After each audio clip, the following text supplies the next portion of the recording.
Assistant commissioner Zafarwal عثمان اکرم نے corona virus کے خدشات سے بچنے کے لیے میرج ہال میں شادی کی تقریب کو بند کروا دیا۔ دلہن تیار ہو کر میرج ہال کے دروازے پر کھڑی رہی اور باپ انتظامیہ کی منتیں کرتا رہا۔ ظفروال کے ایک نجی میرج ہال میں چھاپہ مار کر اسسٹنٹ کمشنر ظفروال نے شادی کی تقریب روک دی اور انتظامیہ کو کسی بھی قسم کی تقریبات سے سختی سے منع کر دیا۔ دلہن کا باپ انتظامیہ سے اپیل کرتا رہا کہ صرف آدھے گھنٹے کا وقت دے دیں، میں اس وقت مہمانوں کو لے کر کہاں جاؤں گا؟ میری بیٹی کی بارات لاہور سے آ رہی ہے، میں ان کو کیا منہ دکھاؤں گا؟ لیکن انتظامیہ نے ایک نہ سنی اور مجبوراً براتیوں کو واپس لوٹنا پڑا۔ اس موقع پر دلہن کے باپ کا کہنا تھا کہ دیکھیں سر، بھائی میری بیٹی کی شادی ہے اور آج برات دروازے پہ کھڑی ہے، تو یہ سی صاحب آئے، انہوں نے کہا کہ میں کھانا بھی ضبط کر رہا ہوں۔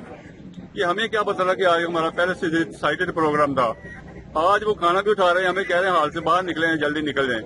تو ہم کیا کریں؟ ہماری یہاں بہو بیٹیاں سارے لوگ آئے ہیں اور برات جو ہے لاہور سے جو آئی ہے، ہمیں پہلے نوٹس دیا ہوتا پھر تو ہے کہ کئی دن پہلے کا یا کئی ماہ پہلے کا ہمارا یہ پروگرام ڈسائیڈڈ ہے۔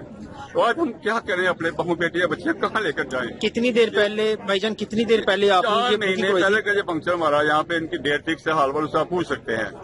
اور میں بھی ایک سرکاری ملازم ٹیچر ہوں، میری عزت ہے، میں اب کیا کروں؟ کہاں لے کر جاؤں؟ بیٹے کا ولیمہ ہے، میری بیٹے کا ولیمہ بیٹی کی برات ہے، پیچھے آئے ہوئے ہیں بیٹے والے بھی آ گئے ہیں، بیٹی والے بھی آ گئے ہیں، سارے آ گئے ہیں، ریل کر رہے ہیں۔